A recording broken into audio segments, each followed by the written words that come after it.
Guys welcome back to my channel. So আজকে হচ্ছে picnic ছিল আমার মার স্কুলের থেকে, তো চলো সেখানেই যাচ্ছিলাম। তো যাওয়ার ইচ্ছা একদমই ছিল না, মুখ দেখে তোমরা সবাই বুঝতেই পারছো। তো খুবই ঘুমটাও হয়নি আগের দিন রাতে, আর অনেকটা আগে বেরোতে হয়েছে আর তার আগে থেকে রেডি হতে হয়েছে, তো খুবই কষ্ট হচ্ছিলো। ঘুমও হয়নি, এদিকে মনটাও সেরকম ভালো ছিল না, কিন্তু আমার যাওয়ার ইচ্ছাই ছিল না, তো মা জোর করলো তাই এলাম। তো এই যে অলরেডি ততক্ষণে রানাঘাট পৌঁছে গেছি। এখন হচ্ছে কৃষ্ণনগরে হল্ট নেওয়া হয়েছে, তো আমি তো আসতে চাইছিলাম না, মা জোর করে আনলো। তো এখন ব্রেক নেওয়া হয়েছে 5 মিনিট না 10 মিনিট, জানি না, অন্য কিছুর নেই। আমরা তো ছোট গাড়িতে এসেছি। তো এখন হচ্ছে রাতে আসলে ঘুমায়নি কালকে, আর ইচ্ছা করছিল না আজকে আসতে। তুমি কিছু বলবে? না, রেগে আছে আসলে, আমি আসতে চাইনি ওই জন্য। চুলে শ্যাম্পুও করা নেই, যে আসবো একটু যে সাজবো, অলরেডি আমি সেজে আসিনি, এখন আমি লিপস্টিকটা পরলাম। এখন এই হোটেল থেকে আই থিঙ্ক কিছু খাওয়া দাওয়া হবে। এখন হচ্ছে বাসে উঠলাম।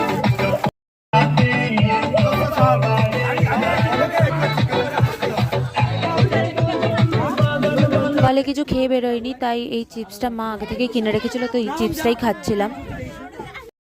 না, একজন বমি করছিল, তাই বাসটা গেছিল থেমে, তো আমি বোর হচ্ছিলাম, বিশালই অসহ্য লাগছিল একটা।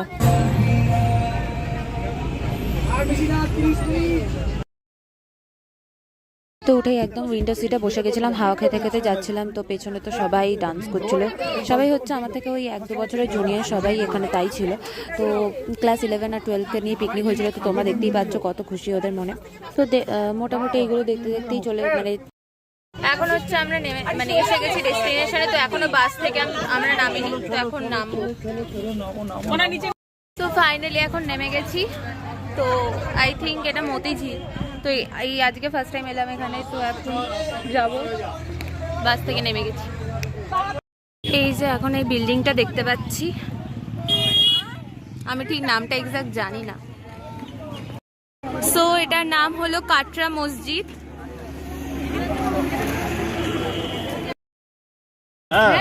আমাদের 350 টাকা মিনিমাম চার্জ হচ্ছে, 200 টাকা। সেই পয়সা এখন আগে বুঝবেন, তারপর ভালো লাগলে আপনাকে দিতে হবে।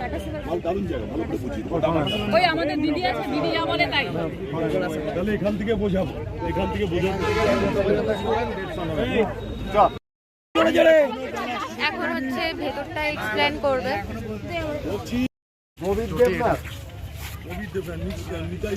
না না না, ও আমাদের একটা টিম ঢুকেছে, তো গাইড নিয়ে চলবে।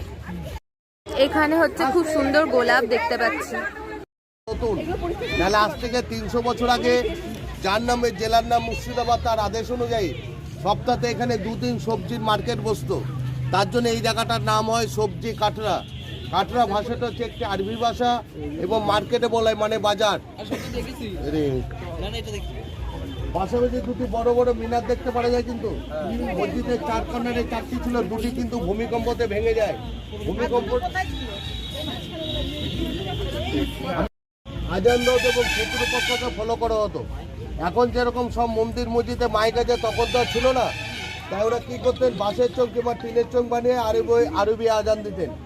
আর দেখুন, একতলা দোতলা ঘরগুলোকে দেখতে পাওয়া যায় মসজিদের চারদিকে, কিন্তু পাবেন কিছু একতলা রয়েছে, কিছু ভূমিকম্পতে ভেঙে গেছে। এগুলোকে মুসাফিরখানা কিংবা মাদ্রাসা বলা হতো।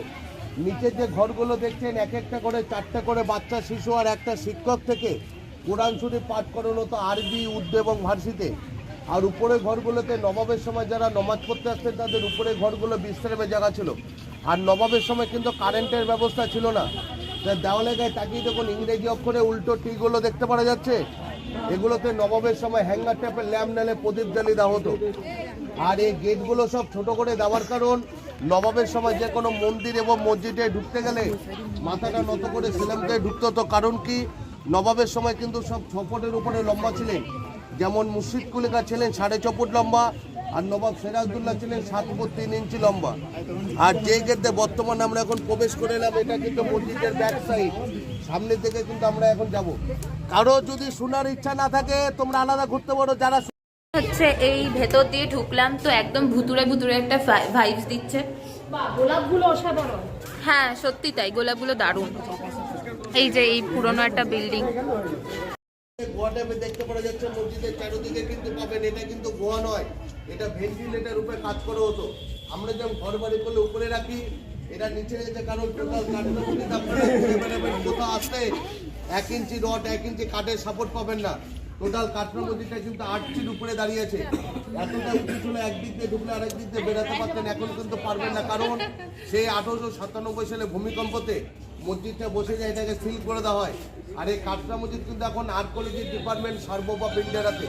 আর চারোদিকে তাকালে যে সাদা ছোপ ছোপ রঙগুলো দেখতে পাওয়া যাচ্ছে, এই কাঠরা মসজিদে কিন্তু নবাবের সময় এরকম পুরোটাই সাদা রঙই করা ছিল। আর এইসব রঙগুলো কিন্তু তখনকারই রং, যার বয়স চলছে 301 বছর বয়স, 1723 আর 2024। আর সরাসরি তাকালে সিঁড়ি দেখতে পাওয়া যায়, সিঁড়ির উপরে উঠলে দেখতে পাবেন 2000 আসন আছে। 2000 আসনে লোক একসাথে বসে নমাজ কিংবা কোরআন শরীফ পাঠ করতেন।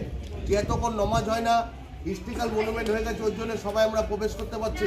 আর মসজিদ যদি চালু থাকতো, সবাই কিন্তু আমরা এম করে কেউ প্রবেশ করতে পারতাম না।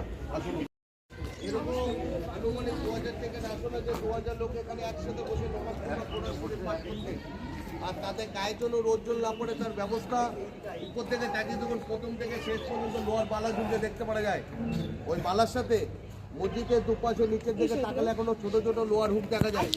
এখন যেরকম তিরপল তখন তোগুলো ছিল না, তার চাদর টাইপের সামিয়ানা টাঙিয়ে দেওয়া হতো। আর দেওয়ালে তাকিয়ে দেখুন, চারকোনা করে যে খোপগুলো দেখতে পাওয়া যাচ্ছে মসজিদের চারিদিকে পাবেন ছোট বড় করে। এসব খোপের উপরে নবাবের সময় বেলজিয়াম গ্লাস সেট করা থাকতো, এক ধরনের উন্নতি, মানে কাজ। রাতে যখন চাঁদের আলো পড়তো, পুরো মসজিদটা কিন্তু আলোয় থাকতো। আর এটাই কিন্তু হচ্ছে মেন মসজিদ, এরকম টোটাল 5টি গেটে আসুন। এখন হচ্ছে আমরা এই ভেতরটায় ঢুকবো।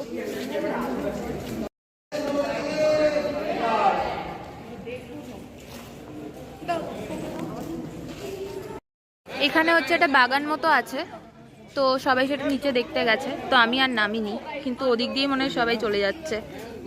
আমি, মা আর কিছু স্টুডেন্ট হচ্ছে কবরস্থানটায় যাইনি, কারণ একদমই ভাল লাগে না আমাদের ওই কবরস্থানটা। তো এখন আবার যাচ্ছি হচ্ছে, জানি না কোথায় যাচ্ছি, কিন্তু যাচ্ছি, মানে বাইরের দিকে যাব। আমার মা সব স্টুডেন্টসদের তাড়া দিচ্ছে, চলো। উফ, সানটা কি সুন্দর মুখের উপর পড়ছে, দারুণ লাগছে আমার মুখটা। এখন হচ্ছে কাটরা মসজিদ থেকে বেরিয়ে হচ্ছে এখন বাসে উঠবো, কারণ মা তো বলেই দিল হাজারদুয়ারি যাব, আর হচ্ছে ওখানে গিয়ে খাওয়া দাওয়াটা করবো। So our journey started. আর আমি যেদিকে বসি সেদিকেই রোদটা পড়বে, আমি জানি না সেটা কেন, এত কিছু শত্রুতা আমার সাথে রোদের, আমি জানি না, অসহ্য লাগে, অলরেডি মাথায় আমার ধরে যাচ্ছে। তো এখন হচ্ছে হাজারদুয়ারির সামনে হচ্ছে খাওয়া দাওয়া করতে যাবো। এখন হচ্ছে বাস থেকে নেমে গেছি, আর এখন হচ্ছে সবাই খেতে যাচ্ছি। তো সামনে হোটেল আছে, তো সেটা দেখাচ্ছি। এখানে হচ্ছে ভাগীরথী গঙ্গা, এখানে হচ্ছে বাজার, আর বেশ অনেক ঘর সাজানোর জিনিসপত্র আছে। এখানে খাবার দাবারেরও আছে, ফুচকা আছে, পাপড়ি চাট আছে। এই যে এখানে সফট টয়েসগুলো আছে, আরও অনেক কিছু দোকান আছে, তোমরা সামনে দেখতেই পাচ্ছ। আয়নাগুলো বিশাল অ্যাস্থেটিক।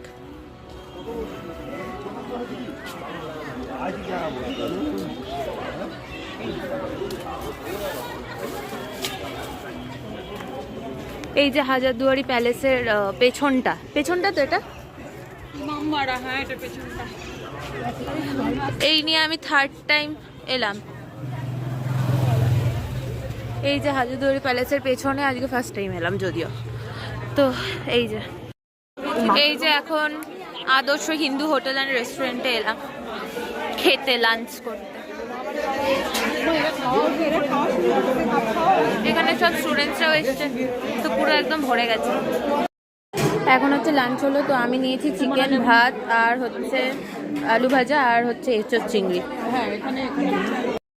এখন হচ্ছে খাওয়া দাওয়া কমপ্লিট হলো, আর হচ্ছে এখন আমরা 4 জনে মিলে ওয়েট করছি, কারণ বাকি স্টুডেন্টরা সবাই হাজারদুয়ারি ভেতরে গেছে।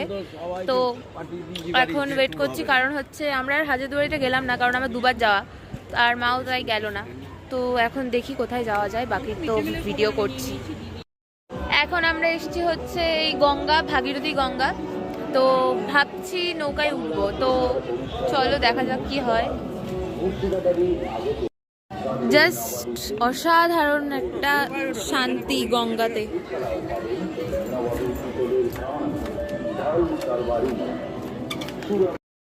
আমরা হচ্ছে ওই নৌকোতে চললাম না, কারণ হচ্ছে ওটা 1.5 ঘন্টার রাইড ছিল, তো অত সময় আমাদের নেই, কারণ আমাদের অনেকটা দূরে যেতে হবে, তো তাই জন্য আর চড়লাম না, তাই চলে এলাম। আধ ঘন্টা হলে তাও ঠিক আছে, ম্যানেজ করা যেত, কিন্তু হলো না। এখন হচ্ছে আমরা এসছি ওয়াসিফ মঞ্জিল প্যালেসে। কি মানে সুন্দর হোয়াইট একটা বিল্ডিং, মানে প্যালেস আর কি,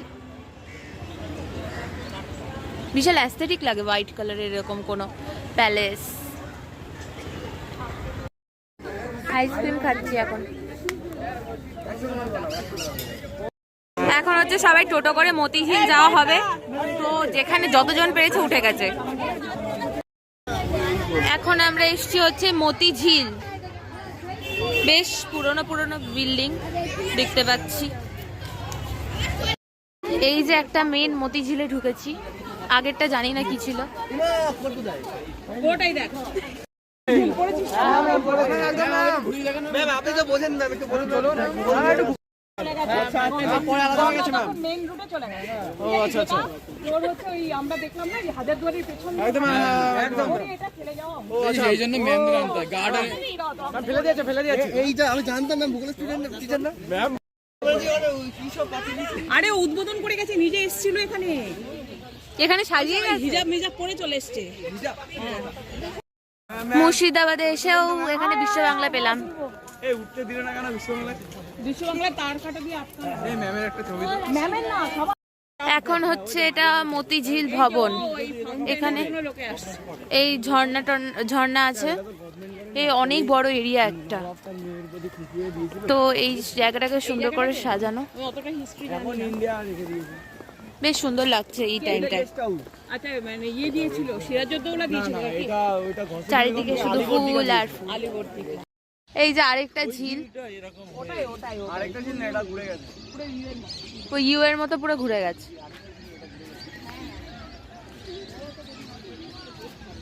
দিনের বেলা তো একদমই ঠান্ডা লাগছিল না, কিন্তু এখন তো বিশালই ঠান্ডা লাগছে। এখন রৌদ্র নেই, চাপটা নেই। এখন আস্তে আস্তে ঠান্ডাটা বোঝা যাচ্ছে। তো এখানে তো অলমোস্ট সন্ধ্যে, মানে একদমই অন্ধকার হতে যাচ্ছে, যেহেতু শীতকাল, আগে আগে সন্ধ্যা হবে, মানে অন্ধকার হবে।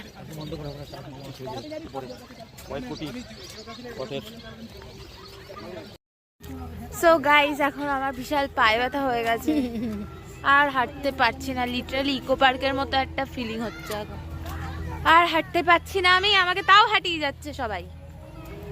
ফুফ। ও তার মধ্যে আমাকে আমার মা এই ব্যাগটা দিয়ে দিয়েছে, আর নিজে ব্যাগ ছাড়া হাঁটছে, আর ভাল লাগছে না। এখানে হচ্ছে লাইটের শো হচ্ছে, লাইটের শো বলে লাইট অ্যান্ড সাউন্ড শো হচ্ছে। তো চলো তোমাদের সবাইকে এখন আমি দেখাবো।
জায়গা দাও তো, ভিডিওটা করবো না।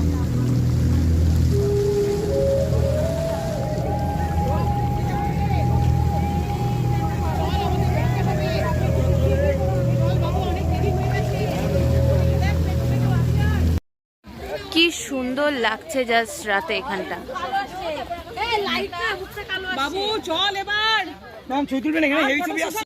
ওখান থেকে হচ্ছে এখন টোটো করে নামলাম, তো এখন বাসে উঠবো। তো চলো বাকি ভিডিওটা কন্টিনিউ করছি। তো আমাদের মুর্শিদাবাদ টাউনটা পুরো কমপ্লিট হয়ে গেল, তো আজকে খুব ভালোই লাগলো মোটামুটি।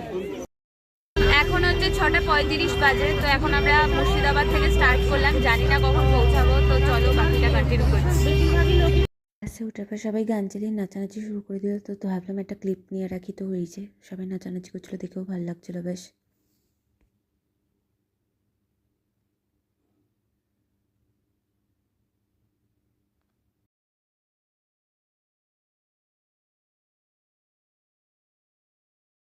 এখন 11:15 বাজে, তো এখন হাইরোড থেকে ভ্যানে উঠে পড়েছি।